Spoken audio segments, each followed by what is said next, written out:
The door rattled violently as fists pounded against it. Zara Bennett pressed her back against the wall, breath caught in her throat as the banging grew more frantic. Her small apartment in Newark's ironbound district wasn't the safest, but she'd never had anyone beat on her door like this at 2 a.m. "Please." The voice was male, rough, desperate.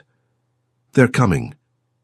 Gunshots cracked through the night air, 3 sharp reports that made Zara's pulse race. Her hand trembled on the doorknob. Every survival instinct screamed not to open it. Don't get involved, don't be stupid, but the desperation in that voice. She yanked the door open. A man stumbled inside, blood seeping through his white dress shirt. 4 buttons hung open, revealing a dark tattoo curling up his neck. A tiger mid-strike, all black ink and deadly grace. His dark eyes fixed on her, wide with shock that she'd actually opened the door. "Lock it," he commanded, voice tight with pain. Zara slammed the door shut as footsteps thundered up the stairwell. Her life had just changed forever. Seokjin Kwon had made countless enemies in his 38 years. Running the largest Korean syndicate on the East Coast meant blood on your hands and targets on your back. Tonight, his second-in-command's betrayal had caught him off guard, and now he was bleeding in a stranger's apartment. The woman who'd saved him was stunning. Deep mahogany skin, natural hair in a hasty bun, curves visible through her Howard University t-shirt. She stared at him with wide brown eyes frozen by her door. "You need to hide," Zara whispered. "They're right outside." Seokjin's vision blurred slightly. The bullet had grazed his side. Painful, but not fatal. He'd had worse, but blood loss was blood loss, and he'd been running for 20 minutes through Newark's industrial sector before finding this building. Footsteps stopped outside her door. A fist pounded once, twice. Zara's gaze darted between Seokjin and her bedroom. Without a word, she grabbed his arm and pulled him toward the small space. He bit back a groan as pain flared through his ribs. She shoved him toward the closet. "Get in, don't make a sound." He wedged himself between hanging clothes that smelled like cocoa butter and vanilla. Through the crack in the door, he watched her straighten her shirt, take a breath and walk back to the apartment entrance. She opened it with remarkable composure. "Can I help you?" "We're looking for someone." The voice was rough, accented. "Korean man, bleeding." "You see him?" "At 2 in the morning? I was asleep until you started banging on doors." Zara's voice held just the right amount of irritation. "You woke up half the building. You live alone? That's none of your business." Steel entered her tone. "You got a warrant? Badge? Anything that gives you the right to ask me that?" A pause. Seokjin gripped the gun tucked in his waistband, ready to shoot his way out if necessary. But then the voice retreated. "Sorry for the disturbance." The door closed. Zara locked it, slid the chain, then stood there trembling. After a full minute, she moved to the bedroom. "They're gone," she breathed. "For now." Seokjin emerged from the closet, reassessing this woman who'd just lied to armed men without hesitation. She crossed to her nightstand, grabbed her phone. "I'm calling 911. "No." He stepped forward despite the pain. "No police. You're shot." "Grazed, I've had worse." He pressed his hand against his side. "You have a first aid kit?" This is insane. But she was already moving to her bathroom, pulling out a white box from under the sink. "Sit on the bed before you pass out." Seokjin lowered himself onto her bed, the floral comforter incongruous with the violence of the night. Zara returned with supplies, her hands steadier now that she had a task. "Shirt off." He unbuttoned the remaining fastenings, shrugged out of the ruined fabric. Her eyes widened slightly at the full tiger tattoo stretching from his collarbone up his neck, at the lean muscle and old scars mapping his torso. "You're with the mob?" Not a question. Something like that. He watched her face for fear, disgust, regret, saw only focus as she cleaned the wound with efficient movements. "This needs stitches, real stitches, from a hospital." "I know people who can handle it. Tomorrow." He inhaled sharply as she applied antiseptic. "What's your name?" "Zara Bennett." She pressed gauze against his side, began wrapping medical tape. "And you're going to tell me why men with guns are hunting you through Newark at 2 a.m. Business disagreement. Try again." He studied her, mid-20s, confident despite her fear, intelligent eyes that missed nothing. She'd saved him without knowing who he was, what he did. That kind of courage was rare, dangerous for her. My name is Seokjin Kwon. I run... He paused, chose his words carefully.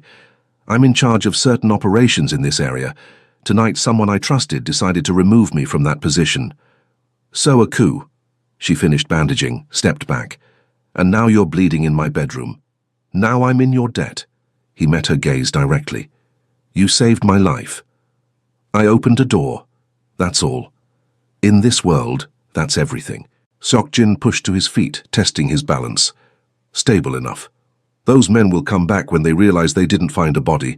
They'll canvass every apartment, question everyone. Zara's face paled. I told them I live alone, which they'll verify. He could see her mind working, understanding the danger she'd placed herself in. They'll know you lied. They'll want to know why. Great. She sank onto the bed he'd just vacated. So I saved you and signed my own death warrant. No. The word came out harder than intended. I protect what's mine. You're under my protection now. I'm not yours. You became mine the moment you opened that door. Seokjin retrieved his phone from his pocket, thumbed through contacts with his non-injured side. Do you have somewhere safe to go? Family out of state? I have my grandmother in Atlanta, but pack a bag. You leave tonight.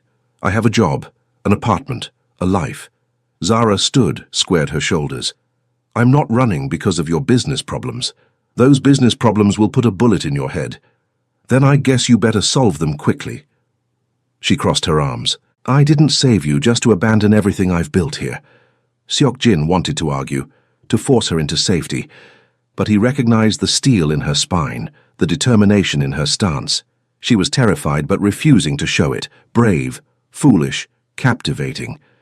His phone buzzed. A text from Jay, his head of security. Found Minho's location. Ready when you are. I need to go, Seokjin stated. Handle this situation before it escalates. You can barely stand. I fought through worse. He moved toward her door, each step measured to hide his pain. Lock this behind me. Don't answer for anyone until morning. I'll have someone watching the building. Wait. Zara grabbed a clean t-shirt from her dresser, held it out. You can't walk out there covered in blood. He took it.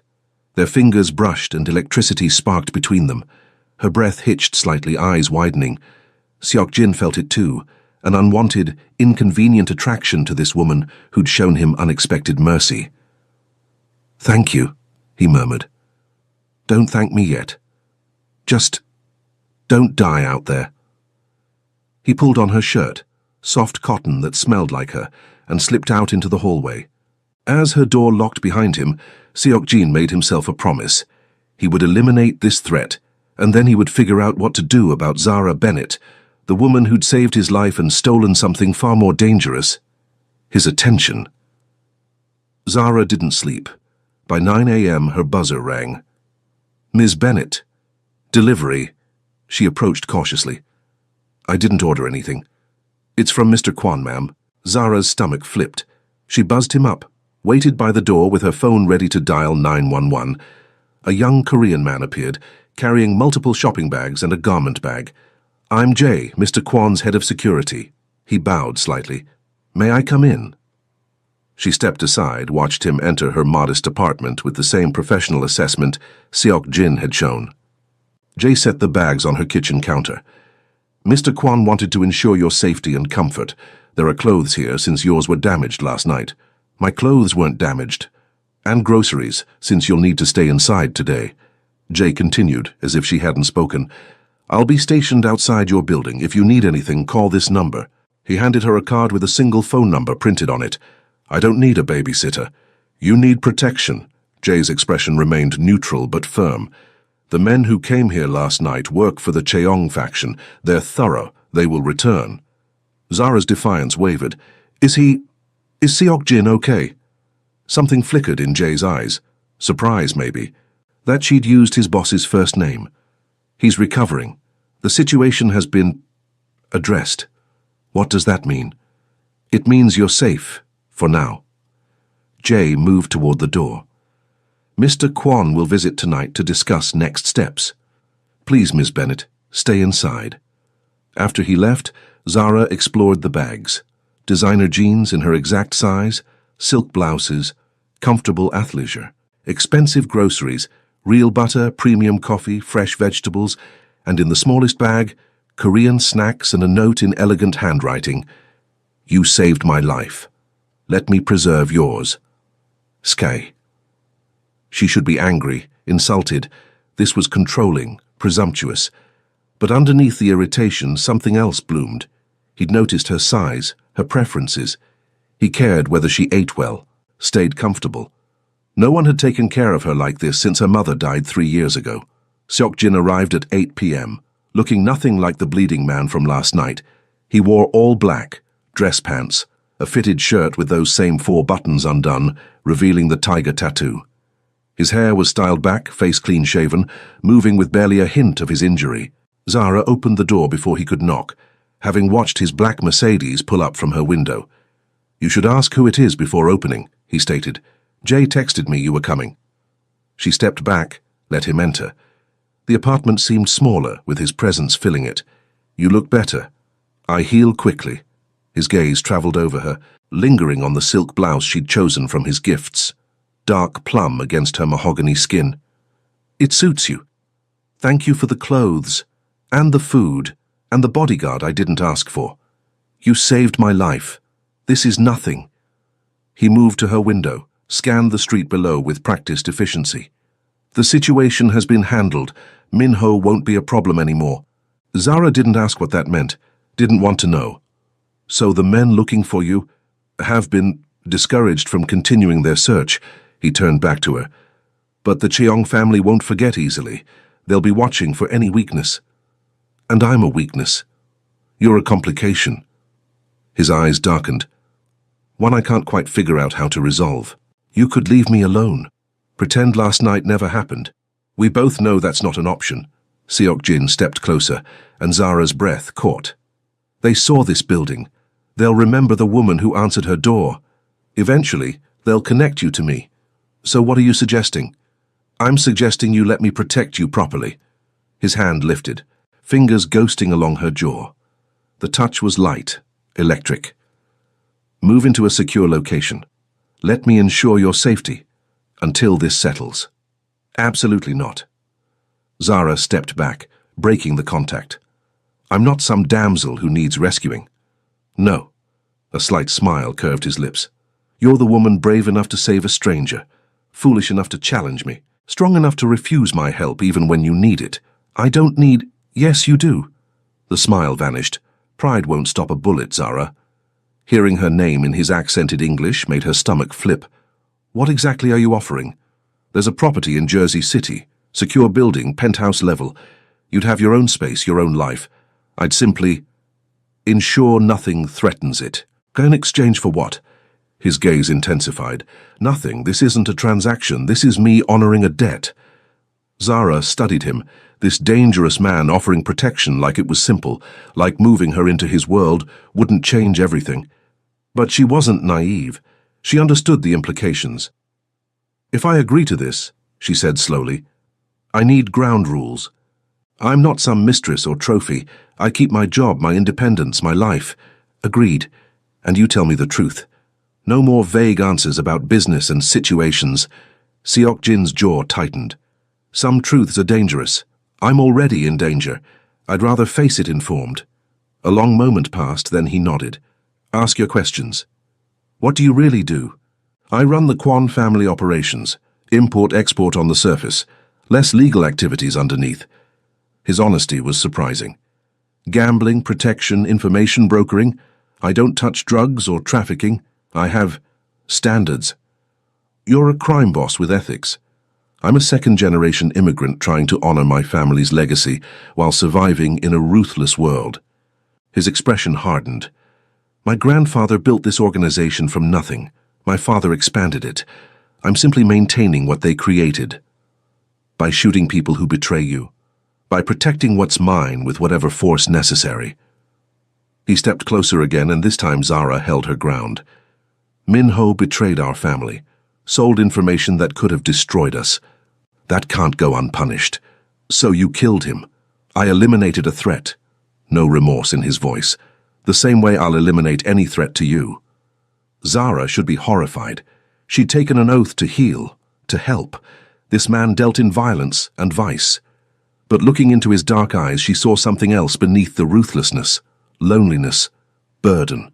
A man trapped by legacy and loyalty. When would I move? She heard herself ask. Relief flashed across his features. Tomorrow I'll have Jay arrange everything. I need to give notice at work. You'll keep your job. I'll have a driver take you to and from the nursing home. He anticipated her protest. Non-negotiable. Your safety requires precautions. Fine, but I pay my own bills, buy my own groceries, live my own life. Agreed. His hand lifted again, this time cupping her cheek fully. Thank you. For what? For trusting me when you have every reason not to. The moment stretched between them, charged with possibility. His thumb traced her cheekbone, and Zara's eyes fluttered closed despite her better judgment. When she opened them, he'd stepped back, the professional mask returning. I should go. You'll need to pack. He moved toward the door, then paused. Zara? Yes? I meant what I said. You're under my protection now. That means something in my world. After he left, Zara leaned against the closed door, pulse racing. She'd just agreed to move into a penthouse owned by a Korean crime lord. She'd just let him touch her face like she was something precious. She'd just made a choice that would change everything. And the terrifying part? She didn't regret it. The penthouse was obscene. Floor-to-ceiling windows overlooking the Hudson River, marble floors, furniture that cost more than Zara's annual salary. Her bedroom alone was larger than her entire Newark apartment. This is too much, she breathed, standing in the living room while Jay directed movers with her meager belongings. This is secure. Seok Jin emerged from what she assumed was his office, dressed casually in dark jeans and a fitted black t-shirt. Still devastating. Your room is on the east side. Mine's on the west, completely separate spaces. We're living together. We're sharing a secure location. He moved to the kitchen, began preparing tea with practiced movements. There's a difference. Is there? Zara accepted the cup he offered, recognized the jasmine scent. Your guards are outside my door. Your cars drive me to work. Your money paid for everything in this apartment. Penthouse, that's not helping your case. A slight smile. I'm not trying to control you, Zara. I'm trying to keep you alive. While controlling me. While protecting you. He set his own cup down, crossed to where she stood by the windows. The Cheong family lost face when Minho failed. They'll be looking for ways to strike back. Anyone associated with me becomes a target. So I'm bait. Your precious cargo. The words hung between them, heavy with meaning. And I protect what's precious. Zara's pulse quickened. Over the past week, she'd seen Seok Jin nearly every day. He'd bring Korean food to share, teach her phrases in his language, ask about her work with genuine interest.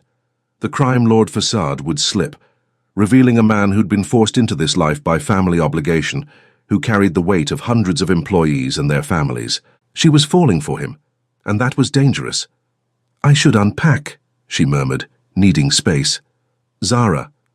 His hand caught her wrist, gentle but firm. Have dinner with me tonight, not here, out. Like a date? Like two people sharing a meal. His thumb traced circles on her inner wrist, right over her racing pulse. Unless you'd prefer it to be a date. I don't date criminals, and I don't date civilians. But his eyes said otherwise, so we'll call it two people enjoying each other's company, neutrally. She shouldn't agree. This was already too complicated, too dangerous. But his touch made her crave more.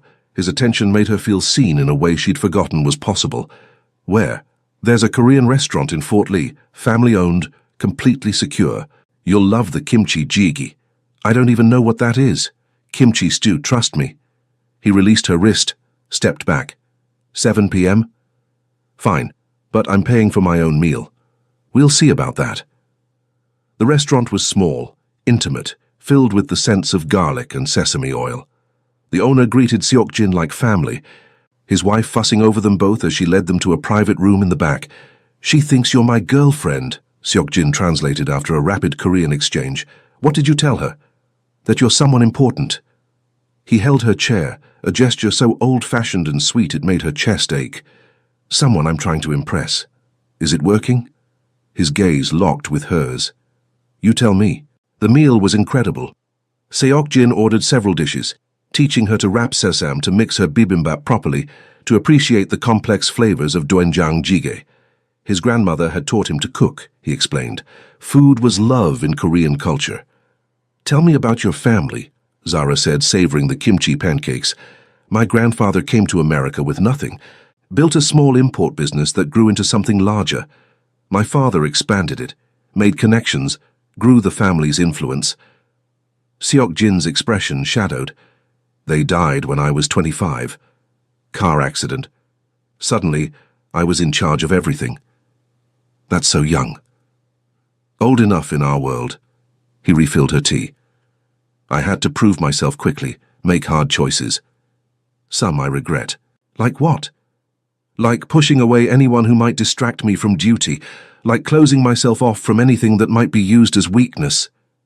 His hand found hers across the table, like denying myself the possibility of something real. Zara's throat tightened, until a brave woman opened her door at 2 a.m. and reminded me what courage looks like. She turned her hand, threading their fingers together. I'm not brave, I was terrified. You were both, that's what makes it courage. His thumb stroked over her knuckles. I haven't been able to stop thinking about you. Seok-jin, I know this is complicated. I know I'm dangerous for you, but I can't. He paused, jaw working. I can't pretend I don't feel this, don't feel you. Her heart hammered. This was the moment, the choice. She could pull back, maintain the professional distance, or she could leap. I don't want you to pretend, she whispered. His eyes flared. Before she could reconsider, he rose, pulled her to her feet and kissed her. The world narrowed to his mouth on hers, firm and demanding but somehow gentle. His hand cupped her neck, thumb tracing her jaw as he deepened the kiss. Zara's hands found his chest, felt his heart racing as fast as hers. When they finally broke apart, both breathing hard, Seok-jin pressed his forehead to hers. I promised myself I wouldn't do that, he breathed. I'm glad you broke that promise. This changes things, I know. You'll be a target now, a real one. I was already a target. She pulled back enough to meet his gaze. And I choose this anyway, I choose you. Something in his expression cracked. Vulnerability she'd never seen before. You shouldn't. Too late. He kissed her again, and Zara let herself fall. Into his arms, into this dangerous world, into feelings that terrified and exhilarated her in equal measure. They left the restaurant hand in hand, Seok-jin's security trailing at a discreet distance, but as they reached his car, his phone buzzed. He checked it, and his entire demeanor changed. What's wrong? Get in the car, now. He practically pushed her into the back seat, slid in beside her. Drive. Fast. Seok-jin, you're scaring me. The Cheong family just took your grandmother. The world stopped. What? They grabbed her from her home in Atlanta an hour ago. Left a message. His jaw clenched. They want to trade. You for her. Zara couldn't breathe. Her grandmother, the woman who'd raised her after her mother died, who'd sacrificed everything for Zara's education, who called every Sunday without fail. Then we trade, she stated. Me for her. Absolutely not. She's 70 years old. They'll kill her. And they'll kill you. Seok-jin gripped her shoulders. This is what I was afraid of. This is why getting involved with me is dangerous. Then fix it. Tears streamed down her face. Use your connections, your power, whatever you have. Get her back. I will. His voice turned lethal, but not by trading you. I have another way. What way? One that ends the Cheong family's threat permanently. He pulled her against his chest, held her as she shook. Trust me, Zara. Please. She wanted to. God, she wanted to. But her grandmother's life hung in the balance, and trusting a criminal to save her felt like the ultimate gamble.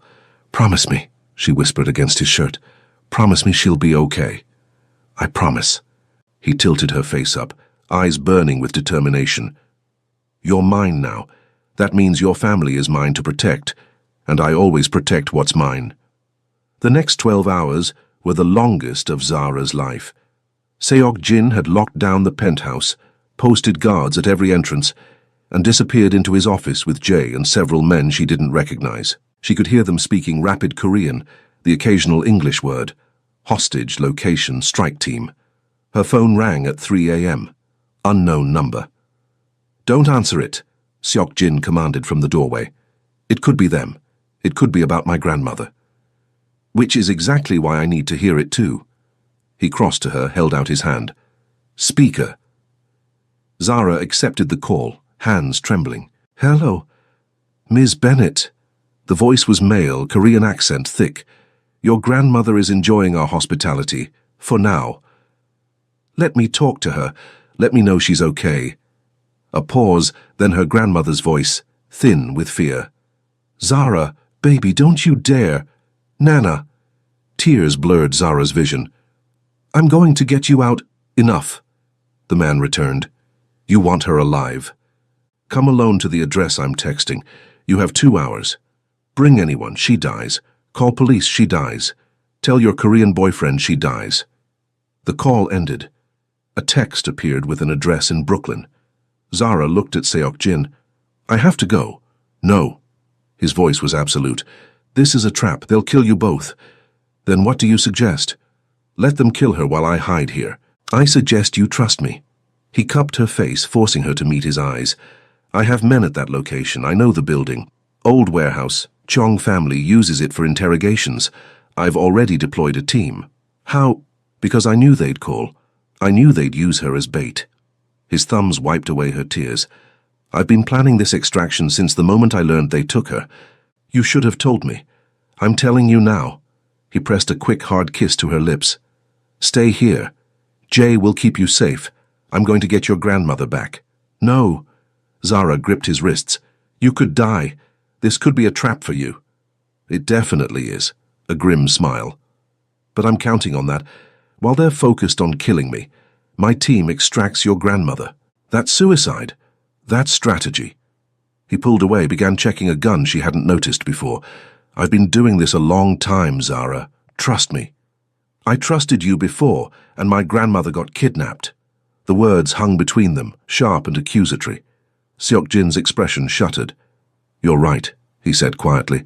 "This is my fault, my world, my enemies, my consequences. Which is why I'm the one who fixes it." "Seok Jin, I'll bring her back."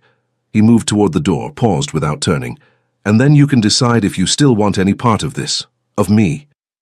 "Wait." Zara ran to him, grabbed his arm. "I didn't mean—" "Yes, you did. And you're right." He turned, and the vulnerability in his eyes broke her heart. "I've brought nothing but danger into your life. Your grandmother's in danger because of me. You're in danger because of me. I knew the risks. You couldn't have." His hand traced her cheek one last time. "But I did. I knew, and I pursued you anyway because I'm selfish, because I wanted you too much to let honor stop me. I wanted you too. Which makes us both fools." He leaned down, pressed his forehead to hers. "I love you. I know it's too soon, too complicated, but I need you to know. Whatever happens tonight, I love you." Zara's breath caught. "You can't just say that and leave." "I can, if it might be my last chance." He kissed her, deep and desperate. "Stay here. Stay safe. If I don't come back..." "Don't talk like that." "If I don't come back," he continued. "Jay has instructions. You'll be protected, provided for. Your grandmother too. I've made arrangements. I don't want your arrangements. I want you to come back. Then pray I'm as good as I think I am." One last kiss, quick and fierce. "Sarange, Zara. I love you." He was gone before she could respond, the door closing with terrible finality. The waiting was torture. Jay wouldn't let her leave, wouldn't tell her anything beyond "the operation is in progress." She paced the penthouse, watched the clock, imagined every horrible possibility. At 5:47 a.m., her phone rang. Seok Jin's number. "Hello." "Baby," her grandmother's voice, shaky but alive. "Baby, I'm okay. We're okay." Relief crashed through Zara so hard she collapsed to her knees. "Nana! Oh, God!" "Nana, this young man got me out, said you sent him. Put him on." Rustling, then Seokjin's voice, rough with exhaustion. We're 10 minutes away. Are you hurt? Nothing that won't heal. A pause. I kept my promise. Thank you. The words felt inadequate. Thank you for bringing her home. Thank me in person. When they arrived, Zara met them in the lobby. Couldn't wait for the elevator. Her grandmother looked exhausted but unharmed, wrapped in a blanket despite the summer heat. She grabbed Zara in a fierce hug. Thought I'd never see you again, she whispered. I thought I'd lost you. Zara pulled back, examined her. Did they hurt you? Scared me more than anything. But this young man and his team got me out before. She looked at Seokjin, who stood a respectful distance away. Blood stained his shirt, his white dress shirt, those 4 buttons undone again, the tiger tattoo visible. You the one my grandbaby's been protecting?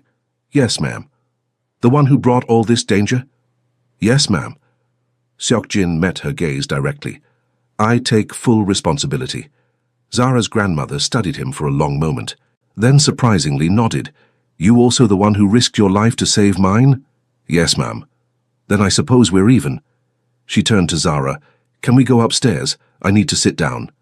They rode the elevator in silence. Jay had prepared the guest room, and Zara's grandmother disappeared to rest, leaving Zara alone with Seokjin. You're bleeding, she observed. Grazed, like before. He started to turn away. I should clean up. Zara caught his hand. Thank you for keeping your promise, for risking everything. I told you, you're mine to protect. His thumb traced her knuckles. Your family is my family now. Is it over? The Cheong threat? The leadership is no longer operational. Their organization will fracture, turn on itself. His eyes hardened. They won't threaten you again. She should ask what that meant, should demand details about what had happened in that warehouse. But right now, all that mattered was that her grandmother was safe, that Seokjin had come back. You told me you loved me, she whispered. I did. Did you mean it? Or was it just fear? Adrenaline? He pulled her close, one hand cradling her face.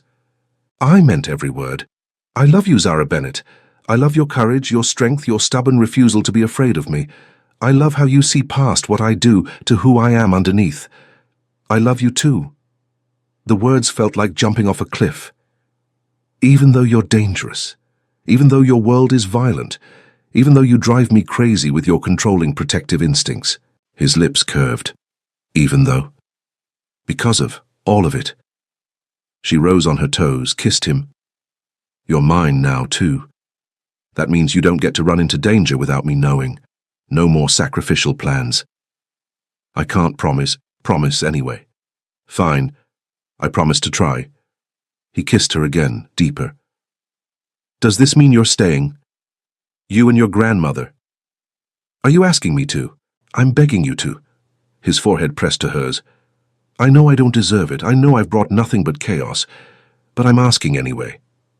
Then yes, we're staying. Zara smiled through tears. But Nana gets her own room, and I'm going back to work, and we're doing this on my terms too, not just yours. Agreed, anything you want. I want you. She pulled him toward her bedroom. Right now, I need to feel you alive, real. His eyes darkened. Zara, don't argue. For once, just let me have this. He didn't argue. He followed her inside, closed the door, and showed her exactly how much he loved her with every touch, every kiss, every whispered promise in the dark. 3 months later, Zara's life had transformed in ways she never imagined. Her grandmother had settled into the penthouse, claiming she was too old to go back to Atlanta, and that someone needed to keep Seokjin honest. She'd become an unexpected ally, teaching him to make her famous peach cobbler while he taught her Korean phrases. The Cheong family had indeed fractured after that night. Seokjin had eliminated their leadership, offered their lower-level members a choice: join the Kwon organization or leave the East Coast entirely. Most had chosen to join. The rest had disappeared. Zara had returned to work at the nursing home, though now she arrived in a Mercedes with a driver. Her co-workers knew better than to ask questions. She saved lives during the day. At night, she came home to a man who'd killed to protect her. It should have felt wrong, instead it felt right. You're thinking too hard. Seok-jin emerged from his office, finding her on the balcony overlooking the river. He wrapped his arms around her from behind, chin resting on her shoulder. "Just processing." She leaned into him. "How did we get here?" "You opened a door." "I fell through it." His lips brushed her neck. "Best decision you ever made." Cocky. Confident. He turned her in his arms. "I have something for you. If it's more designer clothes, it's better." He pulled a small box from his pocket, not jewelry-sized, key-sized. Zara's pulse quickened as he opened it, revealing a single key on a simple chain. "This is to the house I bought in Alpine," he stated. 5 bedrooms, pool, yard for when we have kids." "When?" "Optimistic planning." His smile was soft. "I'm asking you to build a life with me, Zara. A real one. Not just shared space and protection, marriage, family, forever. You're proposing with a house key? I'm proposing with a future." He took her hand. "I know I'm not safe. I know my world is dangerous, but I swear to you I will spend every day making sure you never regret choosing me." Zara looked at this complicated man, who'd crashed into her life bleeding and desperate, who'd shown her parts of herself she didn't know existed, who'd killed for her, fought for her, loved her with an intensity that still took her breath away. "Yes," she whispered. "Yes? Yes to the house. Yes to the future. Yes to forever." She cupped his face, the tiger tattoo stark against his neck. "Yes to you." He kissed her then, deep and claiming. When they broke apart, he pressed his forehead to hers. "You belong to me now," he murmured, the phrase from the title she'd seen on his desk, the one about possessiveness and claiming. She smiled against his mouth. "I belong to me first," she corrected, "but I choose to belong with you. With me." He repeated it, like testing the words. "I like that better. Good. Because I'm not some possession to be owned." "No." His eyes burned. "You're the woman who saved me in every way possible. The woman I'd burn the world down for. The woman I love more than my own life." Dramatic. True. He lifted her hand, slid the key onto her finger like a ring. "Marry me, Zara Bennett. Make it official. Make it forever." "Are you asking or telling? Begging?" She laughed, the sound full of joy. "Then yes, 1,000 times yes." Behind them, her grandmother cleared her throat. "About time. I was starting to think you'd never ask her properly." Seok-jin turned, keeping Zara tucked against his side. "You knew?" "Baby, I knew the day you brought me back from Brooklyn, the way you looked at my grandbaby. Like she hung the moon and stars." Her grandmother smiled. "That's a man in love. Took you long enough to say it proper." "I'm trying to be honorable." "You're a crime boss, little late for honor." But her tone was fond. "But you're good to her. You protect her, you respect her, that's all I can ask for." "I'll spend my life earning your trust," Seok-jin promised. "See that you do." She turned to Zara. "You sure about this, baby? This life?" "I'm sure about him," Zara replied. "The life comes with the man, and I choose both." Her grandmother nodded, satisfied. "Then I suppose I need to start planning a wedding. You want traditional or—" "Nana, we just got engaged 2 minutes ago, which means we're already behind schedule." She headed back inside. "I'm calling your cousins, they'll want to know." After she left, Zara buried her face in Seok-jin's chest, laughing.